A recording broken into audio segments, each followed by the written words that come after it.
MDM online study channel में आप सबका एक बार फिर से स्वागत है। बीएससी फर्स्ट ईयर की हमारी जो क्लासेस चल रही थी वो रो रैंक और कॉलम रैंक के ऊपर चल रही थी।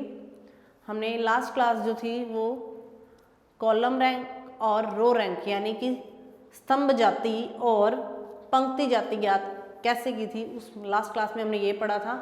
इससे पहले हम मैट्रिक्स की जाति या फिर रैंक निकालना हम सीख चुके हैं कि मैट्रिक्स की रैंक कैसे फाइंड करते हैं, और अब हम इसकी कॉलम्स और रोज पे बात कर रहे हैं कि कैसे इसका रो रैंक और कॉलम रैंक हम निकालते हैं। तो देखिए, इसके लिए सबसे पहले मैंने आपको डेफिनेशन बताई थी कि कैसे इसका रो रैंक और कॉलम रैंक के लिए क्या डेफिनेशन होती है, फिर हमने एक एग्जाम्पल भी उस पर किया था। तो एक बार मैं वो आपको रिपीट कर देती हूँ कि रो रैंक एक्चुअल में होता क्या है और कॉलम रैंक क्या होता है। एक्चुअल में रो रैंक क्या था, अगर मैट्रिक्स है कोई ए तो रो रैंक ऑफ ए को हम क्या लिख सकते हैं, maximum number of LI row vectors.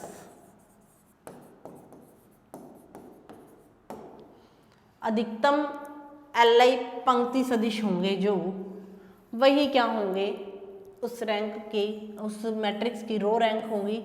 Similarly column rank के लिए भी डिट्टो ए की बात लिखी थी, कॉलम रैंक ऑफ ए, तो इसके लिए क्या आ जाएगा, maximum number of LI column vectors. मतलब हमने यहाँ पे जो रोज और कॉलम्स हैं इनको कैसे लेना है, एक वेक्टर्स की फॉर्म में लेना है। तीन तीन की वेक्टर्स बनेंगे तीन तीन की फॉर्म में, R1, R2 और R3। फिर इन वेक्टर्स को हमने चेक करना है कि इसकी मैक्सिमम ज़्यादा से ज़्यादा कितनी पंक्तियाँ जो हैं वो एलआई होंगी। अगर 3 होती हैं तो फिर उसके लिए आपका रैंक 3 बन जाता है, और अगर 2 होती हैं तो 2 बनता है। हमने जो लास्ट एग्जाम्पल किया था उसमें हमारा 3 वाली जो थी वो एलआई बन चुकी थी आपकी, तो हमारी वहाँ पे रैंक क्या मिली थी, हमें 3 मिल गई थी। आज जो एग्जाम्पल है इसमें देखते हैं 3 बनती है या 2 बनती है, क्या होता है इसका देखते हैं। तो यहाँ पे काम सारा जो हमने लीनियर कॉम्बिनेशन पढ़ा था, एलआई सदिश पढ़े थे, एलडी सदिश पढ़े थे। लास्ट क्लास में भी मैंने आपको पूरा एक्सप्लेन किया था कि एलआई सदिश कौन से होते हैं और एलडी सदिश कौन से होते हैं। जब इनका लीनियर कॉम्बिनेशन, ये जो वेक्टर्स हैं R1, R2, R3, अगर तो इनका linear combination not equal to 0 आ जाता है तब तो वो एलडी हो जाएंगे, और सॉरी एलआई हो जाएंगे, ये एलआई हो जाएंगे। इसका भी मैंने आपको रीज़न पूरा बताया था। नॉट इक्वल टू 0 हुआ तब ये एलआई क्यों हुए थे, क्योंकि लीनियर कॉम्बिनेशन 0 तब कब होगा, जब वो खुद सारे के सारे स्केलर्स क्या होंगे, 0 होंगे, तभी वो 0 होगा तो एलआई होंगे। और अगर लीनियर कॉम्बिनेशन इक्वल टू 0 आ जाता है तब वो क्या कहलाते हैं, एलडी सदिश। क्यों, क्योंकि लीनियर कॉम्बिनेशन 0 का मतलब ये जो A1 अल्फा 1 A2 अल्फा 2 जो होते हैं ये आपके कोई सारे के सारे कैसे होंगे, नॉन जीरो होंगे, और आंसर क्या मिलेगा, 0। तो ये सदिश क्या होंगे, एलडी।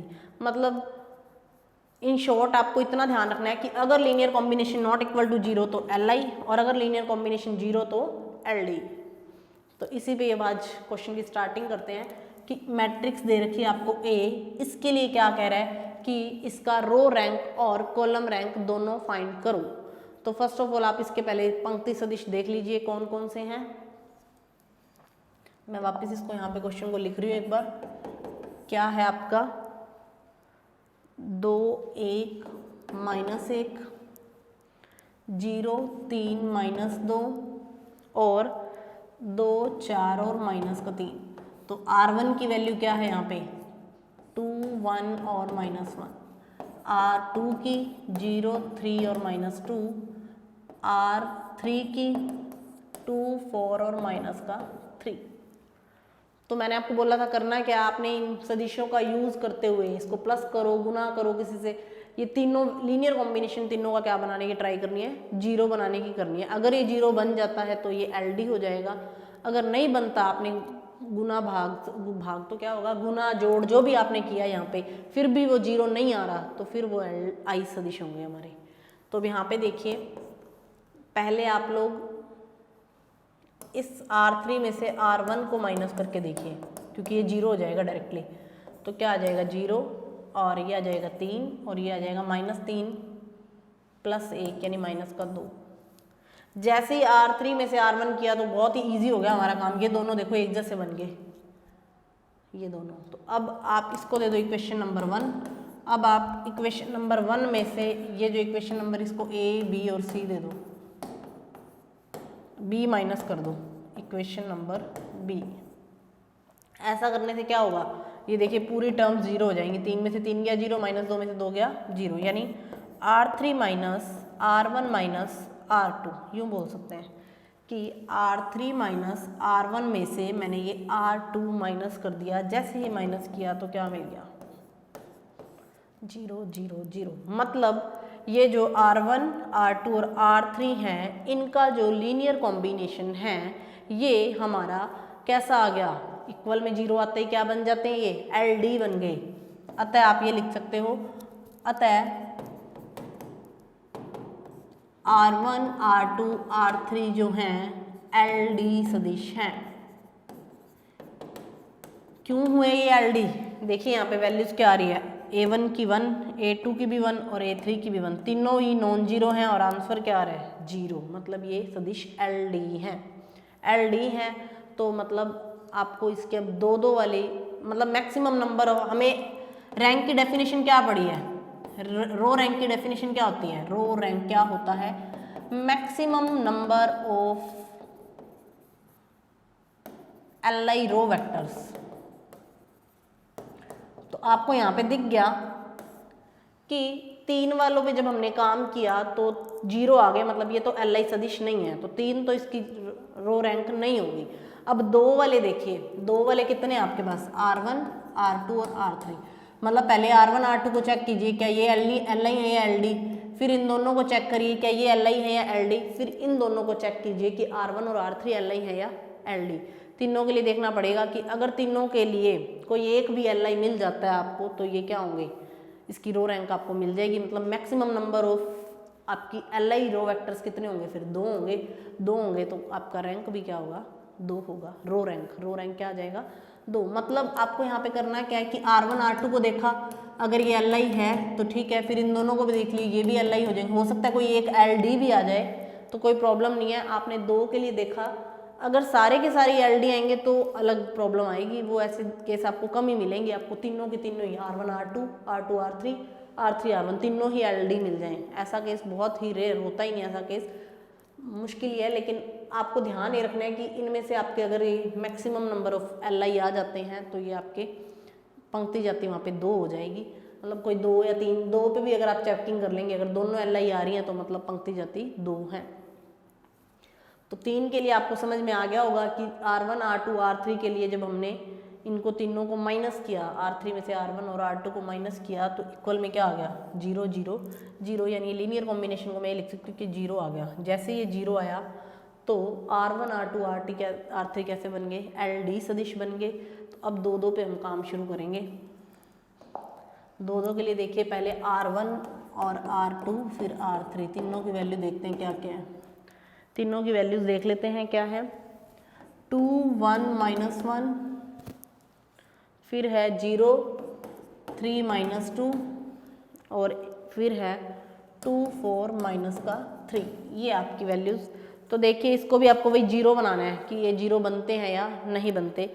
तो इसको 0 बनाने के लिए देखिए R2 में से माइनस कर दीजिए किसको, R1 को किससे गुना करके, 3 से गुना करके माइनस कर दीजिए, R2 minus 3R1, R2 minus 3R1,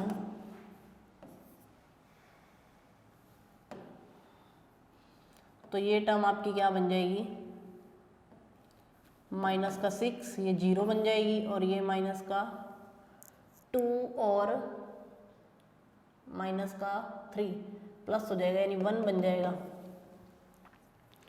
और वो भी कैसा, प्लस का ही रहेगा। तो ये आपकी टर्म आ गई। अब इसके अलावा कुछ और कर सकते हैं R2 के साथ कि आपने ये तीनों टर्म्स 0 बनानी है। 0 तीनों टर्म्स मुश्किल ही है बननी, यहाँ पे क्या करें, इसमें और कुछ गुना करके जोड़ के देखिए तो भी ये तीनों 0 तो कभी भी नहीं बनेंगे। यानी R2 और R1 क्या होंगे, Li सदिश होंगे। 2 पंक्ति दो पंक्तियाँ क्या आ रही हैं, एल आई आ रही हैं। अब आप इन दोनों को लेके देख लीजिए, इन दोनों के केस में वही सेम कंडीशन आएगी कि इसमें से इसको माइनस करेंगे तो किससे गुना करेंगे, इसको 4 से करेंगे, इसको 3 से करेंगे, तो भी सारे के सारे तो ये 0 कभी भी नहीं होंगे। फिर इन दोनों की बात करते हैं, मतलब यहाँ पे आप ये लिख सकते हैं कि R2 और R3 भी क्या होंगे, LI सदिश होंगे। नेक्स्ट इन दोनों के लिए देखते हैं, तो आप इनको सीधा माइनस कर दीजिए, R3 माइनस R1 कर दीजिए, तो 0 3 और माइनस का 2, मतलब ये भी नॉट इक्वल टू 0 है, तो ये भी क्या है, LI है। इसका मतलब maximum number of row, maximum number of LI row vectors कितनी आ चुकी हैं, 2 आ चुकी हैं, तो इसका रो रैंक क्या होगा, 2। यहाँ पे क्वेश्चन खत्म। हमें रो रैंक मिल गई कितनी, 2 मिल गई। अब आपने पिछली जो हमने लास्ट क्लास में जो क्वेश्चन किया था उसमें क्या था, उसमें हमने 3 वाले सदिश ही क्या मिल गए थे, LI मिल गए थे, तो वहाँ पे आपको रो रैंक 3 मिली थी, तो 2 पे काम ही नहीं करना पड़ा था। यहाँ पे तो 3 वाली क्या मिल गई, 0 मिल गई, मतलब LD मिल गई थी, तो हमने 2 वाली देख ली, 2 वाली सारी क्या है, LI है, मतलब ये क्या आएगा, रो रैंक आपका 2 आ जाएगा। अब ये तो बात थी सिर्फ रो रैंक की। क्वेश्चन क्या था, क्वेश्चन था find row rank and column rank. तो अभी हमने रो रैंक फाइंड किया, अब हम कॉलम रैंक देखते हैं इसका। कॉलम रैंक के लिए क्या करेंगे, पहले सारे कॉलम वेक्टर्स चाहिए आपको। मैं एक बार मैट्रिक्स फिर से लिख रही हूँ, क्या है मैट्रिक्स, 2 1 -1 0 3 -2 और 2 4 -3। ये आपकी, यहाँ पे देखिए C1 की वैल्यू क्या है, 2 0 2, C2 की वैल्यू 1 3 4, C3 की वैल्यू -1 -2 और -3। तो पहले तो इन दोनों को ले लेते हैं, इसको 2 से मल्टीप्लाई कर दीजिए और माइनस कर दो, C1 - 2 C2 क्या आएगा, 0 6 -6, ये भी माइनस का ही आएगा। ये मिल गया आपको। अब या तो आप इसके साथ इसको कुछ कन्वर्ट करके देखिए कि कुछ बनता है क्या। 0 0 0 बनानी है तीनों टर्म्स, तो नहीं बनेगी, इसको डायरेक्टली अगर यूज़ करते हैं तो। अब आप या तो इन दोनों का पहले यूज़ करके देखिए, इन दोनों से कुछ ऐसी टर्म बनती है, इन दोनों से भी नहीं बन रही। यहाँ पे ऊपर 0 है, तो आप 0 बनाने की कोशिश कीजिए, इनको जोड़ के, किसी इन दोनों को जोड़ते हैं अगर, C2 प्लस C3 को जोड़ के देखिए, क्योंकि ये प्लस का 1 और ये माइनस का, तो 0 1 और ये भी 1। अब देखिए कुछ होता है तो अब बन सकता है कि इसको आप 6 से मल्टीप्लाई करके इस वाली चीज़ को, क्योंकि ये दोनों सेम दिख रही हैं, इन दोनों को, इसको 6 से मल्टीप्लाई करके इसके साथ ऐड कर दीजिए, मतलब इक्वेशन नंबर 1 और ये इक्वेशन नंबर 2। तो इक्वेशन नंबर 2 को 6 से मल्टीप्लाई करवाया और इसमें से माइनस किया। क्यों कर रहे हैं हम ये काम, हम ये चेक करना चाहते हैं कि क्या इनका लीनियर कॉम्बिनेशन LD है, मतलब ये वेक्टर्स LD हैं या LI हैं। तो ये सारी तीनों टर्म्स 0 बनाने की कोशिश करनी है हमने। पिछले क्वेश्चन में तो डायरेक्टली बन गई थी, मतलब पिछले रो रैंक में तो ये सीधा R3 में से इन दोनों को माइनस किया तो ये 0 0 0 बन गए थे, जबकि यहाँ पे हमने पहले इन दोनों का किया तो ये टर्म बन गई थी। फिर अगर इन दोनों का यूज़ करते तो कुछ टर्म बनती दिख नहीं रही थी, कि माइनस प्लस कुछ भी करते तो ये अलग ही टर्म बननी थी। तो यहाँ पे हमने इन दोनों का ऐड कर दिया, तो ये जो टर्म थी बिल्कुल इसके जैसे बन गई। अब इसको 6 से मल्टीप्लाई करके इसमें ऐड करवाया तो क्या आएगा, ये आएगा, और इधर क्या आएगा, 0 0, लीनियर कॉम्बिनेशन मतलब 0 आ गया। और इसकी वैल्यू क्या आएगी, C1 - 2 C2 और प्लस में 6 C2 और प्लस में 6 C3। इसको सोल्व करेंगे तो क्या मिलेगा, C1 माइनस ये प्लस हो जाएगा 4 C2 और प्लस में 6 C3 इज इक्वल टू 0। मतलब ये C1 C2 C3 क्या आ जाएंगे, LD वेक्टर्स आ जाएंगे। क्यों, क्योंकि इनका लीनियर कॉम्बिनेशन इक्वल में क्या आ चुका है, 0 आ चुका है। यानी ये वैल्यूज़ जो हैं 1, यहाँ पे 1 है, यहाँ पे 4 है और यहाँ पे 6 है। यानी ये 1 4 6 तीनों में से तीनों के तीनों ही क्या है, नॉन जीरो हैं। तीनों के तीनों ही क्या है, नॉन जीरो हैं। मतलब ये C1 C2 C3 क्या आएंगे, LD। तो आप यहाँ पे क्या लिखेंगे, hair C1 C2 C3 are LD vectors, मतलब ये LI नहीं है, LD वेक्टर्स आ गए। तो अब आप क्या करेंगे, तो मतलब इसकी जो रैंक है वो 3 तो हो नहीं सकती। क्यों नहीं हो सकती, क्योंकि रैंक की डेफिनेशन क्या है, कॉलम रैंक की maximum number of LI column vectors जो हैं वो हमने देखने होते हैं। तो ये 3 वाले तो क्या आ गए, LD आ गए। अब 2-2 के लिए काम करते हैं, 2-2 के लिए देखते हैं। C1 C2 C3 तीनों के लिए देखना पड़ेगा आपको, क्या वैल्यूज है तीनों की, 2 0 2, नेक्स्ट 1 3 4 और नेक्स्ट -1 -2 और -3। ये आपके C1 C2 और C3। तो अब वही सेम कंडीशन, पहले इन दोनों को देखिए कि इनमें से कुछ बनता है क्या, LI LD बनते हैं क्या, ये नहीं बनेंगे। इसको 2 से मल्टीप्लाई कर दो, C1 -2 C2 करो तो क्या आएगा, 0 माइनस का 6 और माइनस का फिर 6, यानी ये 0 के इक्वल नहीं है, LI आ गई। C1 और C2 क्या आ गए, LI। अब C2 और C3 देख लो, C2 और C3 में से मैंने इन दोनों को ऐड कर दिया, ऐड किया तो ये 0 1 और ये 1, ये भी क्या है, नॉट इक्वल टू 0। अब C1 और C3 देख लो, C1 और C3 यानी C1 +2 C3 कर दो, इसको करते हैं तो क्या आएगा, 0 4 माइनस का और माइनस के 3 को 2 से मल्टीप्लाई करवाया तो ये आएगा माइनस का 6 और इसमें ऐड करवाया तो माइनस का 4, यानी ये भी कैसा आ रहा है। तो यहाँ पे आप सेपरेटली लिख सकते हैं कि C1 और C2 भी क्या है, LI है, C2 और C3 भी क्या है, LI है, और C1 और C3 भी क्या है, LI है। अगर इनमें से कोई एक LD भी आ जाता तो कोई दिक्कत वाली बात नहीं थी, तब भी इसकी कॉलम रैंक 2 ही बननी थी। तो कॉलम रैंक क्या आ गई, 2। रो रैंक भी क्या थी, 2 थी। कॉलम रैंक भी क्या थी, 2 थी। तो मतलब इसका रैंक क्या आएगा, मैट्रिक्स की रैंक, जब मैंने आपको बोला था रो रैंक और कॉलम रैंक कोई एक कॉमन वैल्यू आ जाती है, कोई एक सिंगल सेम वैल्यू आ जाती है, तब वो रैंक के ही इक्वल होती है। मतलब मैट्रिक्स की रैंक क्या आ जाएगी, 2 आ जाएगी। तो एक बार फिर से देख लीजिए एग्जाम्पल को। अब आपको रो रैंक और कॉलम रैंक में कोई डाउट नहीं होगा, क्योंकि नया टॉपिक है आप लोगों के लिए, और हमने अब LI और LD कैसे फाइंड करते हैं देख लिया। रो रैंक और कॉलम रैंक हम इजीली निकाल सकते हैं। अब देखिए एक चीज़ आप देखिए, आपका रो रैंक भी क्या है, 2 आया है, और कॉलम रैंक भी क्या आया है, 2 आया है। दोनों की वैल्यू सेम आई है, मतलब इस मैट्रिक्स की रैंक भी क्या होगी, 2 होगी। अगर हम हमारे मेथड से चेक करें, मैट्रिक्स की रैंक कैसे फाइंड करते थे, पिछली क्लासेस ध्यान होगी या भूल गए आप लोग। इसमें देखिए अब इसकी रैंक निकालने के लिए n × n यानी स्क्वायर मैट्रिक्स है, तो डायरेक्टली पहले इसकी डिटर्मिनेंट देखिए क्या आती है, 2 1 -1 0 2 3 4 -2 और -3। इसकी डिटर्मिनेंट निकालिए, क्या आएगी इसकी डिटर्मिनेंट, ये गया इधर से, ये गया माइनस का 9 और प्लस का 8।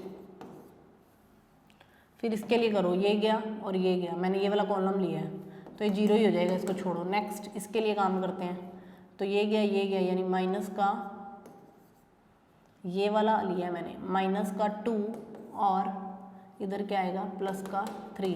तो इसको सोल्व किया तो ये आएगा माइनस का 2 और ये आएगा प्लस का 2, ये दोनों कट हो जाएंगे, 0 आ गया। रैंक फाइंड करने के लिए क्या करते थे कि अगर इसकी डिटर्मिनेंट नॉट इक्वल टू 0 आ जाती, रिपीट हो जाएगा अब आपका रैंक भी, अगर ये नॉट इक्वल टू 0 आ जाती तो रैंक 3 हो जाता। यही तो करते थे कि पहले हम बड़ी मैट्रिक्स रैंक, उसकी रैंक निकालने के लिए सीधा देखते थे कि rank of A is equal to n, याद आ रहा होगा कुछ, when determinant of A is not equal to 0, जब वो स्क्वायर मैट्रिक्स हो। जिसने वो क्लासेस अच्छे से लगाई हैं उसको तो ये चीज़ समझ में आ गई होगी। मतलब इसका रैंक 3 तो नहीं आएगा। अब 2-2 वाली उपसारणिक चेक करनी होती है, 2-2 वाली करके देखो।